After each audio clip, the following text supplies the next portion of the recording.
Hello everyone. Today's our topic is smart transmitter in the unit number 7 transmitter. So first of all, what is the smart transmitter? A smart transmitter are the microprocessor based transmitter that can be perform a calculation. So they are usually in the remote area communication and the calibration process. So this is the block diagram of the smart transmitter. Here you can see that we can connect a level meter as the input and the temperature sensor. After that we can connect a ADC. Now what is the ADC? It is the analog to digital communication, okay, or analog to digital connector, okay. So it converts analog signal into digital signal. After that we can connect a microcontroller devices. Now after the output of the microcontroller, it is the digital signal. So again we can connect a DAC, digital to analog converter, and the one input is going to the voltage reference and the other output of the DAC is connected to the signal conditional and the input output stage. Now the voltage reference is connected to the voltage regulator. Now what is the function of voltage regulator? Voltage regulator will be regulate the voltage. So the one input is connected to the ADC. Now the DAC output is connected to the signal conditional, and the signal conditional are bidirectional connected with the hard modem. Okay. Now the output is the 4 to 20 milliamp to host, and it is connected to the control computer. And the range of this connection is up to 2 kilometers. So whenever we transmit a signal to the large area, where that time we can use a smart transmitter. So what is the smart transmitter?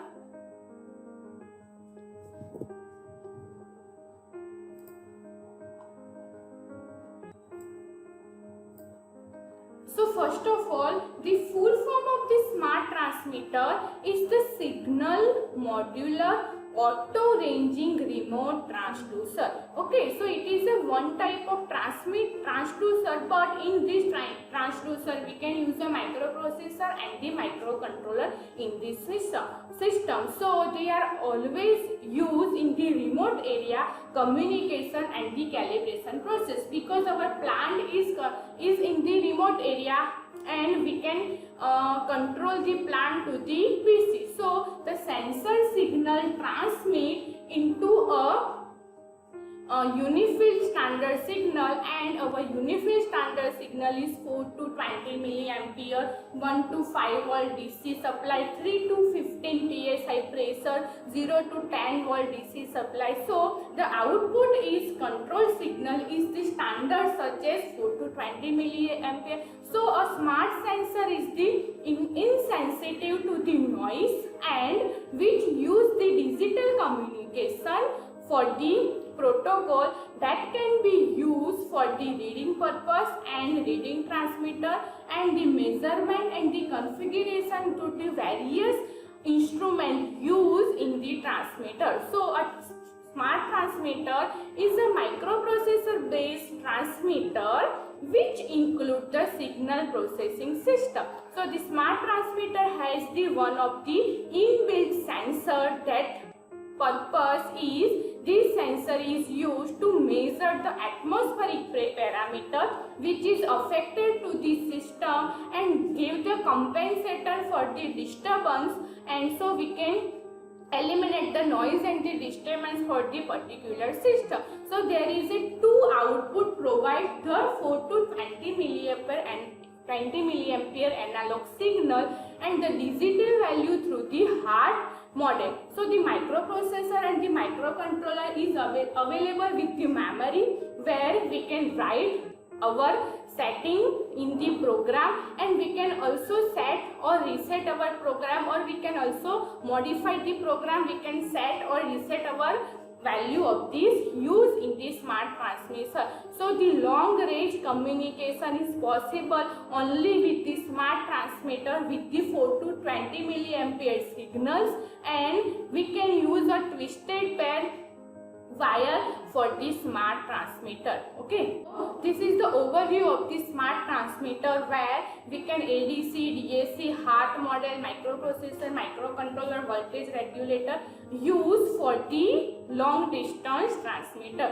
So it is called a smart transmitter. Now other main features of the smart transmitters is it covering the different measurement range. Okay, so smart transmitter that we can connect a different instrument because it covering a different measuring range like 0 to 10 volt DC, 4 to 20 milliampere current, 3 to 15 psi pressure. Okay, now the next feature is it can adjust for non-linearity. Now our main purpose is that the output of the any system will be linear. So using the smart transmitter, it can adjust the non-linearity, so we can remove or we can eliminate the non-linearity through the system. Now it is the self-calibration. So others calibration instrument is not required for the smart transmitter, and it is the self-diagnostic and the fault detection. So whenever the fault is generated in the system, it is the self-fault detection system. So the fault detection is also important for this system. So there are some other main features in this smart transmitter. So that's why the transmitter name is the smart transmitter. Now what are the advantages of this smart transmitter?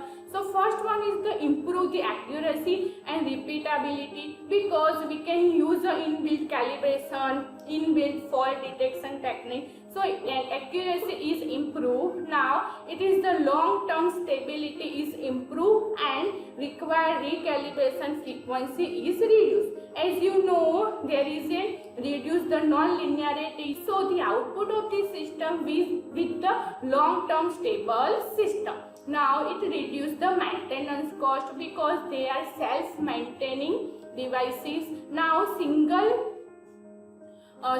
penetration into the measurement process rather than the multiple penetration required by the discrete devices, making installation easier and the cheaper. Now you can see that in the smart transmitter we can use the ADC, DAC, microprocessor, microcontroller, sensors, temperature sensors, 4 to 20 milliampere output, twisted pair wire. So these all are connected in this single device. We cannot connect a multiple device like A to D converter for the other device, D to A converter for other devices, voltage regulation for the other. So all the components are connected in the same devices. So the installation is easy, cheaper than the other devices. So this is the advantages of the smart transmitter, and it allowing the remote recalibration or rearranging by sensing a digital signal to them. Now whenever we connect the smart transmitter for the remote location, it is self recalibration adjustment. So whenever the input range or the output range or the feedback element range is changed, it allowing the recalibration and readjust the sending or the receiving data, and then they can set the data for that particular system. So this is the advantages of the smart transmitter. Now the next advantages is ability to store a last calibration date and the indicate where the next calibration is required. So it is also an inbuilt capability that it is stored the last date of calibration, where we can calibrate at the last time and the next time which date is required for the next calibration. Now the reduction in number of space instruments required, since one spare transmitter can be configured to cover any range, or so it is replaced in any fault transmitter. Okay, so the size of the smart transmitter is also less. Okay, so it requires a reduction of number of spare instrument. Okay. Now long-term stability is improved and it required the recalibration frequency is reduced. And the last advantage is ability to store the data. So the plant and and the instrument performance can be analyzed, because in the plant and in the operator there are two different engineers are working for the same instrument. So whenever we can calibrate or the recalibrate the data, the output data is changes, so it is stored the data of the latest version. So the plant operator as well as the other operator can see the data and the instrument performance that can be analyzed using the smart transmitter. Now the next topic is 4 to 20 milliampere transmitting wire. Here you can see that in the smart transmitter we can use a 4 to 20 milliampere transmitting line, and the cable is used for the twisting pad. So in the 4 to 20 milliampere we have a different types that we can connect in this smart transmitter. So this type of wiring operation are include current source transmitter, non-isolator, that is called a 3-wire transmitter line. Then the current sink transmitter, non-isolator, again it is the 3-wire. Now if it is used for the fully isolator, that time we can connect a 4-wire, and also a 2-wire loop power transmitter is also there. So depending upon the requirement of the plant, we can connect a different wiring diagram of the system. So that we have studied one by one. So first one is the 2-wire loop power transmitter. Here you can see that between the transmitter and the receiver we can use only 2-wire loop. Here you can see that one signal for the transmitter and other signal for the receiver. Between the transmitter and the power supply, a control panel is connected. Okay, control panel is connected with the 0 volt and plus 20 volt DC wire. So this is called a 2-wire power transmitter. In that we can use only the 2 wire through the transmitter to the receiver. So this configuration supplies powers and 4 to 20 milliampere signal over a 2-wire loop connection between the transmitter and the control panel. Here the receiver is work as the control panel. So not all the transmitter can wire in this format, but must be specified the design to accommodate this configuration. Here you can see that we can simply draw a 2-wire loop power transmitter. Other wiring connection that we cannot connect it. So whenever transmit the signal, it received to the control panel, and control panel transmit the signal, it go back to the transmitter, and the signal line range is 4 to 20 milliampere signal line. Now next one is the what is the advantages of the 2-wire loop power transmitter. So the first advantages is the low power consumption, because we can use only 2 wire, only 2 cable cords are required to the transmitting signal. No other wiring cable is required for the signal transmitter. Now what is the disadvantages? The transmitter discrete fault signaling cannot be set at the 0 ampere as this configuration. So it continues to draw some current in the fault condition.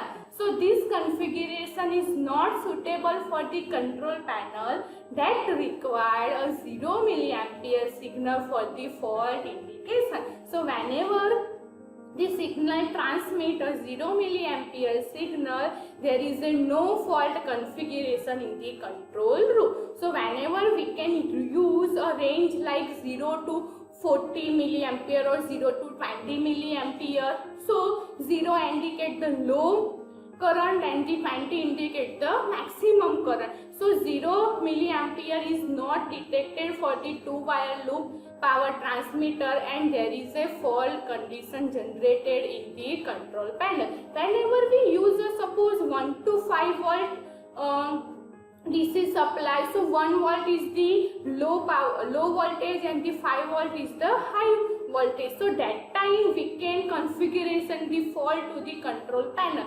But whenever we use a 0 to 5 volt DC or 0 to 10 volt DC or 0 to 20 milliampere DC, that time we cannot configuration the exact fault indicate to the control panel or to the receiver side. So this is the one disadvantages of the two-wire loop power transmitter. So where we can use the two-wire loop power transmitter? At that time when the low range of the system or the transmitter signal is not indicate like 0 milliampere, 0 volt or 0 psi.